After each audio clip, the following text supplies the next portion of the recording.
Whoa, how's it going? That's Hi, just and welcome to Not Right in the Head. Starring me, Joyce Nance, and this other guy. I'm not a star. I'm just Paul Richardson. He's just some guy that we I don't need to be a star. I don't need to be a gave a star. McDonald's certificate to. I could Um, just be I could just be a featured regular. okay, Yeah. featured regular Paul Richardson. All right. Anyways, welcome to the show. Glad to have all you here today. It's going to be a great show. It's going to be a fun show. It's going to be a show where you're going to learn more than you ever wanted to learn Okay, about I can George hardly wait. Santos. Yeah.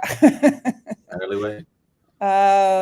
But in the meantime, I will let my featured guest babble away while I get that sheet of paper out. Go ahead. Oh, well, you wanted me to fill for you? Well, Yeah, yeah. Stretch. speaking of George, whatever his name is, Uh-huh. Santos or whoever he is, and Yeah. learning more about him, well, I would like, as I say, I don't think anybody knows anything about him, including him. I think that maybe he is so deranged that he doesn't know. This could be a personality disorder, a true psychiatric case that he doesn't even really know who he is.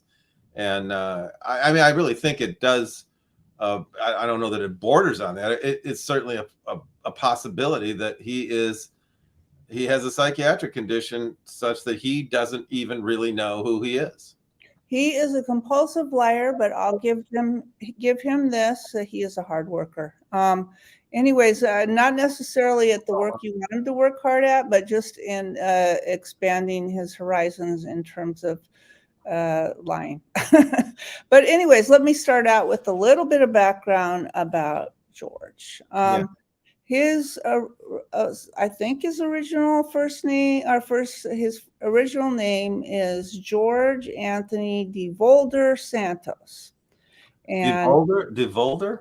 DeVolder, which later became one of a name of a company that he ran or said Oh, he. that's where I've heard that before. Yeah, that's right. Devolder. Yeah. And he was born July 22nd, 1988. He is 34 years old. Right now, he is serving in the U.S. House of Representatives from New York's 3rd District, which covers Nassau County on Long Island and Northeast Queens. So a big chunk in New York City, basically. Um, Prior to Congress, he recently worked for a Florida-based alternative investment firm accused of running a Ponzi scheme. So No kidding. if anybody asked him if he was qualified, he could say yes. I ran a Ponzi scheme. Okay, no further questions, Your Honor. Well, he's Um, qualified to be in the Republican Party, it seems. that's what I mean. Yeah, yeah, yeah, yeah, yeah. Yeah. Anyways, I guess like 6 weeks after his election, and we'll get into what happened before the election, it Mhm. was reported that a huge amount of his biography was made up, including his ancestry, education, employment, charity work, property ownership, crimes, and some money that he took on behalf of a sick dog. um, You said a huge part. yeah, Well, so that sounds like all of it. I think Is it's there another most. part to somebody's background that it doesn't include the? Yes, your education, Yeah, I your mean, you yeah, see what that sounds like is ancestry. I read that actually the meaning of the lion's share means all of it. The lion, because the lion gets all of it. So this sounds like the Yeah. lion's share of his background was completely fabricated. Uh-huh. That I would being all of it. say that is true. And here's a funny thing is I was looking him up on Wikipedia, and normally I don't know how much Wikipedia you've read, but usually it starts off, it would start off something like George was born in, Stamford, Connecticut in 1988, something like that. Can I just say, did it read something like this? This is George. He was very curious. Uh, does it read something like this? Well, he was curious He was enough. a good little monkey, but he was very curious. Yeah, yeah, He yeah. was. This is a good little monkey, but How about? I think this could be a new edition. Curious George tells a lie, and another Uh, one, and another one, and another one. right. Yeah, I think that we need to write that book. Yeah, I think I like that. That's a But what I was going to say about Wikipedia is normally it says Joe Blow was born, on July 25th, 1978, and in Stamford, Connecticut, or something like that. But for him, what it says is George was born in 1988, and his parents were from Brazil, and his grandparents were from Brazil, and it tells about all kinds of where his relatives were from, and it never, as in never, says what city or state he was born in, which is bizarre in Wikipedia. I mean, that's just like their standard format. So and so well. was born here Doesn't on Wikipedia have a standard kind of this is what you have to include in order to be considered a factual? I think that is the thing. Like on I mean, his otherwise it's just yeah. Wikipedia has to have place of right birth, date of birth. Yeah. on his congressional website, it says he was born in Queens, but on his congressional website, it says he's working hard for the American way. So anyway, Hard for the American way. anyways, let's see what else. Santos had admitted to lying as of January 2023. He's under investigation by federal, state, and county and Brazil authorities as we speak. Brazil. This is January 2023, in case you forgot. Yeah. And so basically, he's under investigation by everybody. In mid-January 2020, he was working for a company named Harbor City Capital, which is a Florida-based alternative investment firm, which those words put together don't sound good. Right. This, Florida alternative. this, None of those words together sound good. No. The SEC later filed a civil suit accusing the company of running a $17 million Ponzi scheme. And I'm sure everybody knows what a Ponzi scheme is, but that's where you collect money from people, and then other people that come in after them are also collected money to pay the people that came in before you. And it keeps going like that, of people underneath, until you run out of people underneath, and then oops, everybody lost all their money. Okay. So that is the Ponzi scheme. Some people call Social Security a Ponzi scheme, and I'm hard to disagree with them, but they have a bigger base to work with. Anyways, at the time Santos took the regional director possession of Harbor City, Harbor City had been banned from doing business in Alabama, and it's tough to get Alabama mad at you, by that state security commission in response to complaints from residents. The commission alleged that the firm was out to deceive Alabamians and profit on unsuspecting investors by using dazzling marketing tactics to sell unregistered bonds. I don't know what they consider the dazzling marketing tactics, but I want to see them. I'm trying to figure out what's dazzling about this guy, period. I mean, he doesn't, what is his catch that people just fall under his spell, you know? I do not know. In April 2020, Santos made a since deleted tweet under the name George DeVolder, saying Harbor City offered investors stability in the market with the strategy that mitigates loss and risk while creating cash flow. Meanwhile, your principal is 100% secured by an SBLC, which is, darn it, what is that again? That is a standby letter of credit. So they're saying that because normally when you invest anywhere, stock market, bonds, whatever this was, you can lose it all. In some cases, more than all. But they're saying it's 100% secured by a standby letter of credit. And This, okay. this is an IOU that you can get all your money back no matter what, anytime, right? I got it right here in my pocket, like this, that kind of guy. 2 Right months. you just take this letter and you present this at any time in the future, and you will get 100% of your money back. So anyways, after he made that tweet, 2 months later, an investor replied saying that after they had received the SBLC, the standby letter of credit Santos referred to, Deutsche Bank told them it was a complete fraud and not signed by the bank officer on the document. Deutsche Bank again. I mean, if Deutsche Bank is going to call the pot black, then you are in very big. I mean, these are like, insulting Alabama or offending Deutsche Bank. That takes some. And that takes some doing. Yeah. And so in response, Santos said, "I'm sorry. I'm not following you." Wait, that's not what he said. Pre-fraud. Oh no, that is it. "I'm sorry, I'm not following you," and asked the investor to email him further discussion, reassuring them that the SBLC was 100% legitimate and issued by their institution. The bank later told CNN that City Harbor had never been a client, and the SEC said the company had never received any SBLC. It was a total phony fraud. Total fraud. Okay, so on to his political career.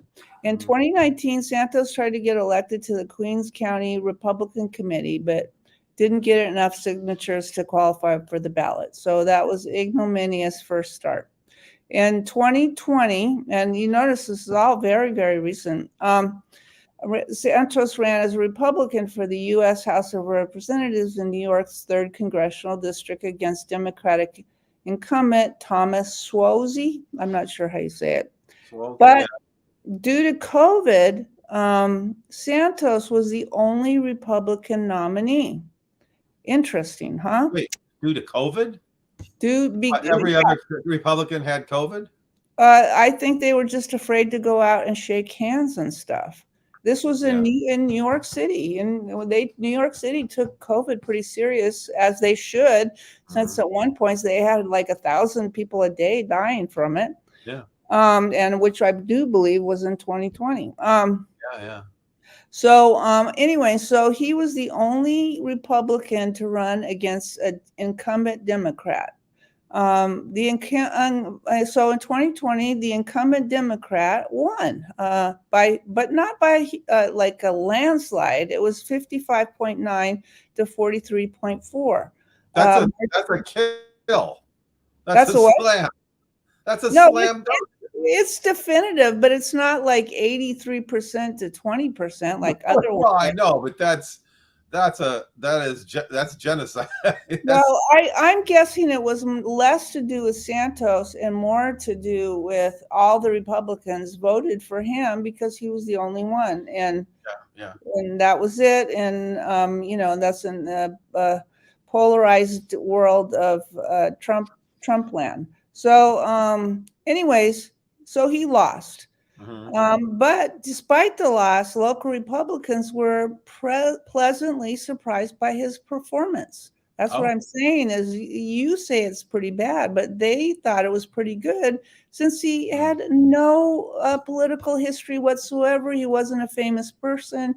And, if anything, he was a criminal, but they didn't know that. They did not know that yet. Right, no. Okay, so this is how Santos took his 2020 defeat, and just like his leader before him, Adolf Trump, he falsely claimed that the vote totals had been somehow manipulated, and he would not accept defeat. And right after that, he began raising money, hiring additional staff for a recount. 46,000. Yep, you're going to find another 46,000. Insisting that half the Democratic ballots should have been discarded, and refused to leave the orientation session for new members of Congress, even after Suozzi's victory was certified. Does this sound familiar?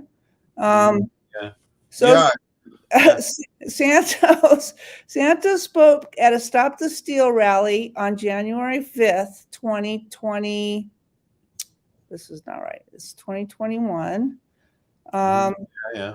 And then on January 6th, he was Once at Howard is found, yeah, the Capitol yeah, listening to Trump. yeah. And No, he was at the Ellipse. he was at, so yeah, sorry, I'm sorry. He was at the Ellipse, which was a mile from the Capitol. Okay. He later said that Trump was energized, gave a great speech, and was at his full awesomeness that day. Mm-hmm. He was Full at awesome. his full, that's for sure. Full something. Shortly after his last diswozy, He was at his colostomy bag was full. That's what he meant. Let's not go after people with the diseases. They did nothing to you, sir. Anyways, the people in the Republican Party were even more impressed by him. George never stopped being a candidate and was spending time at Mar-a-Lago raising money. Santos continued to raise money and secure support. Yep. Then we steps it up. New York Representative Elise Stefanik was an early supporter. One of her aides was already helping him build a campaign. Mm-hmm. That is a step that was important. Yeah. By January 2021, Santos had raised $5,000, triggering a requirement that he file a personal financial disclosure. Mm-hmm. He did not do so. No. Some Republicans began to have reservations. In mid-2021, one of his former advisors found out about his connection to Harbor City and some of his other business shenanigans. After learning that Santos falsely claimed to have been endorsed by Trump, a major New York Republican donor said he could not verify his claimed work history, and he was suspicious and didn't know why Stefanik was backing him. Trump claimed that? No, this was they didn't give a name. It's just a New York Republican donor, a big donor. The donor group asked Santos for his resume. He refused, telling the group that request was invasive. You see a resume? Oh, that's invasive. I'm sorry. Yeah. You want the job, but asking for a resume is invasive. But please write me a check for $5,000. Before the 2022 contest, Dan Constant, the leader of Congressional Leadership Fund, the prime super PAC that supported McCarthy, shared findings with congressional leaders that Santos' deceptions would become public, exposing him as a imposture. But through Stefanik, Santos was able to hire new staffers, and then he also required the departed staffers to sign non-disclosure agreements. That way, departed staffers? The ones he got rid of, he fired. I don't think they have to do that. I don't know why they did. I don't know why they would. Yeah. Yeah, I mean, you may want to do it on the way in. I have no idea why you would do it on the way, unless I bet this is what I bet happened. I bet they offered some kind of money to get out. Well, they probably had to have offered them money, because it's not a contract if there's no consideration. So if you want me to sign this, you have to give me some money. Right. So he probably took some of the money that he embezzled from somewhere. Right. And he paid off the old staffers, and he got the staffers that of course, we figured that. Boy, we're slow. Are we slow? We're just not crooks. We're not crook material here. We're too slow. So, anyways, I'm pretty sure it said on the job, requirements must be willing to lie for employer. Well, and was. I mean, maybe you're getting to this, but one of his staffers impersonated Kevin McCarthy's chief of staff. Well, I stopped at a certain point, so I'm not going to get to that. But okay, so Kevin McCarthy said in 2022, Santos ran unopposed for the Republican nomination because he had all this backing. Right. Yeah. From mainly Stefanik. And he ran. So the previous guy would have won, the Democrat, but he, I don't know if you want to call it retired, but he stopped doing that, or didn't run for re-election because he wanted to run against, how do you say her name? The governor, the one that replaced, oh, I forgot, the guy that had to get out of town. Oh yeah, I know. He wanted, Kathy Wallach or yeah, Hollick or something like that. because not Cuomo. Yeah, Yes, it replaced Cuomo. Yes, it replaced Cuomo, yeah. Andrew Cuomo. So, yeah. So anyway, so he wanted to run against her, and he lost. So he didn't So have. This was the representative that was. This was the one Previously who third district. Yeah, that held had the district. before. Yeah, that had been the And so incumbent. so then the Democrat who ran for the district it was an open seat then. Yeah, it was an open seat. Yes, correct. So it was this guy, this George, whoever he is, versus a new Democratic candidate. He wasn't Democrat. He was a Republican. He ran Republican. And No, yes, against a new one. Well, actually, he ran against. No, that's not true. He ran against a guy whose name is Robert Zimmerman, not Bob Dylan. He had run for the 4th district 40 years earlier. So he was a little bit older than George. But in any case, what happened is that he was giving, I guess they do like an opposition paper, the DCCC does an opposition research paper on each candidate, and they gave Zimmerman all this information, but apparently they didn't give him very much money. And they told him about a lot of Santos's like evictions, judgments, some kind of pet rescue charity fraud, IRS problems.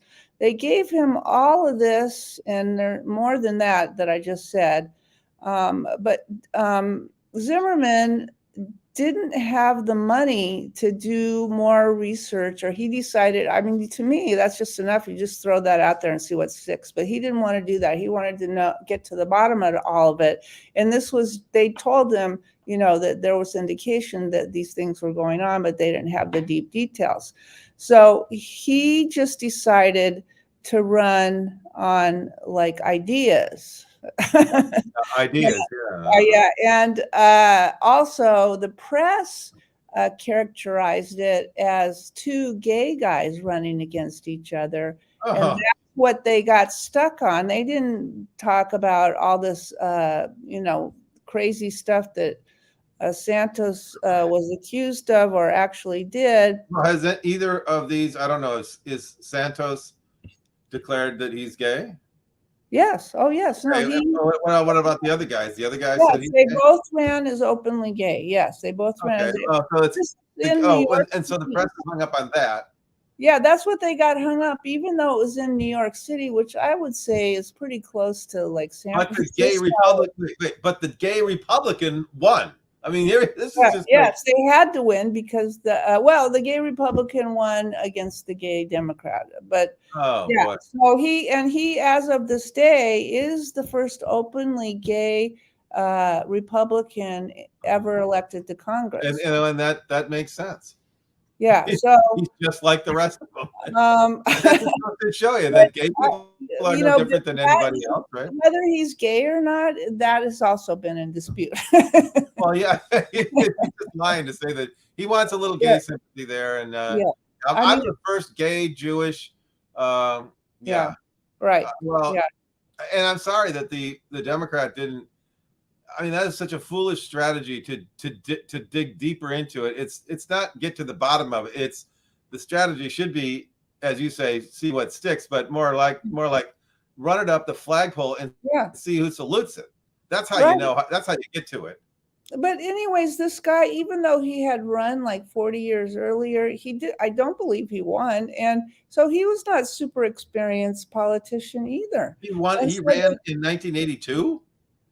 it said 40 years earlier, so I guess so. Well, at that point, so then that's That's back when they 40. did. The guy, wait, the guy's got to be at least 65, at least.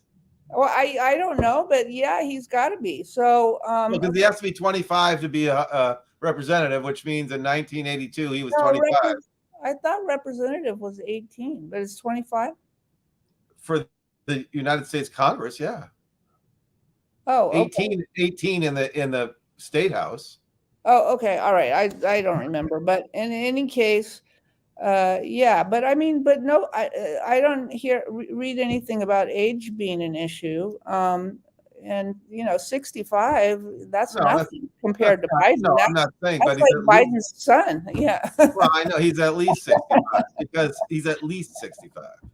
Okay, all right, but that wasn't an issue. But that my point is that I don't think that he was super experienced politician, whether he Apparently ran. not, because he couldn't pull this one out. I mean, that's I know, but where was the DCCC?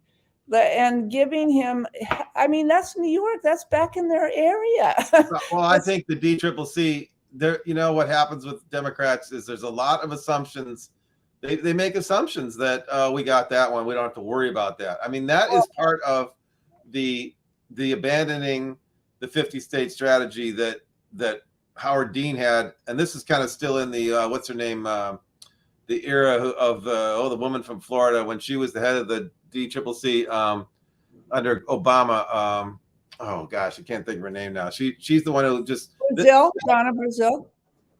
Oh, she wasn't was she? She was the head of. She was the head of the Democratic National Party committee. Oh, not this one, the other one. Okay. No, it's when Obama was in office. Okay.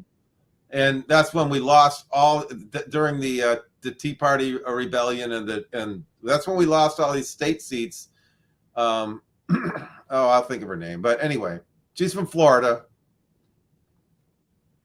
And doesn't everything bad come from Florida anymore? Like she was just horrible. She was a horrible leader, and she was after Howard. She came after Howard Dean. Oh, okay. I'll think of her name in a minute. But anyway, yeah, they just kind of abandoned. They thought, oh, this is a secure Democratic district, and didn't probably just really do anything about it. And however, they did not. They allowed this to just flow. Well, how close? Do you know how close? Until 6 weeks after the election, that the media like, oh, what about this? So what about that? 6 weeks after he was elected. Well, and here's the other thing: is why the media is a day late and a dollar short is because the media presumed that Democrat would win this district too. And so they were irresponsible to not treat it with seriously, yeah, talking about things that don't matter, like they're both being gay. Okay, yeah, I mean that is so. That's New York City. If we were talking about Dubuque, Iowa, then okay, that would be a story. But we're talking about New York City. It's not a story. So yeah, I mean that is just like a non-issue whatsoever in that situation. So I just don't, the DCCC definitely fell down in this one. I'd like to blame Zimmerman, but again, I just really don't think he was very experienced either. Well, the other thing is it's really disheartening to see that. Did the DCCC just presume that the Democrats were going to lose the House and get their, it was going to be a red wave, so why bother when they could have fought for every vote, every seat, and they might have won. Yeah, they were very focused on Herschel Walker, which was fine. But that was the Senate, and even though the Democrats quote unquote won the Senate, I don't think we're going to know until there's an actual vote on something what they won, because there's multiple iffy people in there. Well, the same iffy people actually, Cinema and Manchin. So their advantage is not much of an advantage if they even have one. Well, they really don't. I mean, they essentially have 50 point. They don't have 51 votes. They have 50 and a half, 50.5, Yeah. because Kirsten Sinema is independent and Well, can only be counted as a Democrat so long as she votes with the Democrats, or Chuck Schumer's gonna. well, I mean, but Bernie Sanders is an independent, and I think people call him, 100, maybe 200% Democrat. So, Yeah, and so is Angus King's the independent. yeah, and they all do the right thing. But Oh, I know who I was thinking of. Debbie Wasserman Schultz was the head of the. oh yeah, okay, good one. Wasn't terrible. she connected to Hillary? Didn't she like part of Hillary campaign? She did what? It wasn't Debbie Wasserman Schultz somehow connected to Hillary Clinton, either personally or her campaign? I don't know about that. Oh, okay. I she was the head of the DNC when just I think in 2012, when the Democrats just got their butts royally kicked. I mean, the Tea Party revolution happened on her watch. I mean, lost like over almost 1,000 Democratic seats in the states, state legislatures, and lost. I mean, it was the the second half of Obama's first term that Democrats just totally fell out. I mean, that's when we lost the House and then lost the Senate again. They have a short attention span. They do. Yeah, I mean, I don't know why they were not more laser focused this very last time, because it could have been. They could, if they would have been. Could have been. Well, they could have. I mean, given that the Republicans have a 4-seat advantage, which is less than what the Democrats had. Yeah, it's nothing. And if they would have knocked this guy off, it would have been 3 seats. And I mean, of the 400 and whatever Congress people, I'm sure there were 3 others that were completely defeatable, probably 10 others. Yeah, if they would have just paid attention to it. And so who is running the DCCC right now? It's that guy that lost governor in Florida, right? I forgot his name. Lost the governor where? Florida. Wasn't it Florida? Charlie Crist? No, that's not the right one then. No. It's a black guy. I can't he lost, was it Virginia? I don't remember. It was one of those southern states. Mm-hmm. And he's a great guy and stuff, but I think the DCCC takes like a super heavyweight to be able to control that.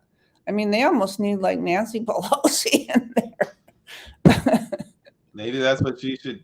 She should just retire. They would pick up another person that was like her anyways in California. Well, I mean, she'll win. A Democrat could win that district of hers anyway. Yeah, right. So she could just spend her energy on the DCCC, because they need like an iron hand over there, and they don't have it. No, it isn't. Yeah, it's curious why they didn't. If there were situations, because they know every one of the 435 districts, like and they would know which ones are up in the air. You could probably not spend a lot of money on Nancy Pelosi's campaign, for instance. Right.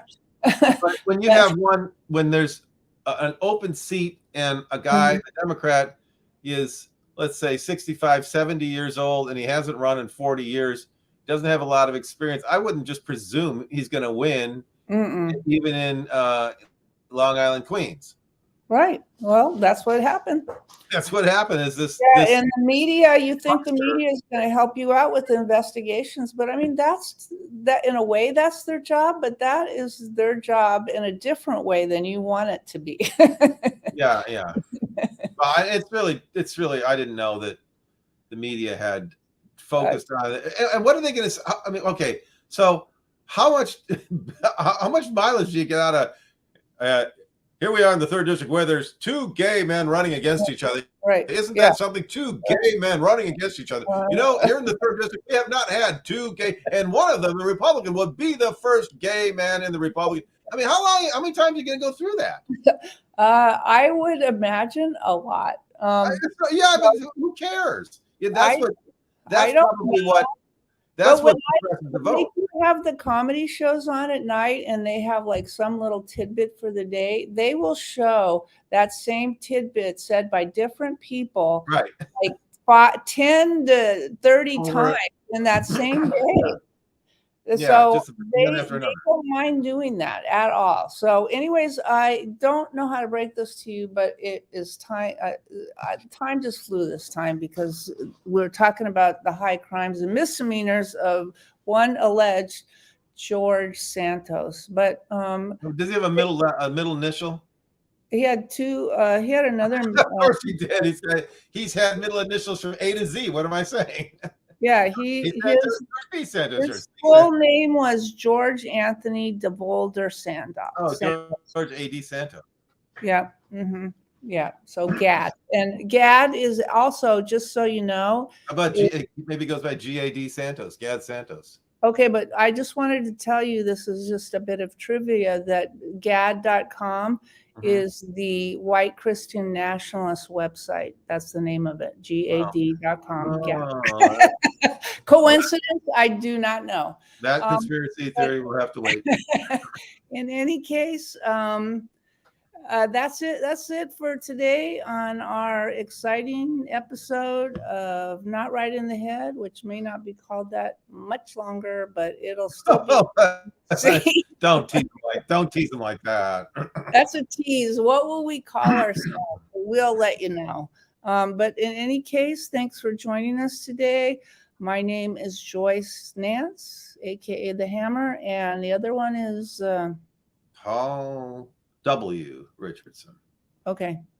We'll try to see what website that is. In any case, we'll see you next time. Thanks for dropping by.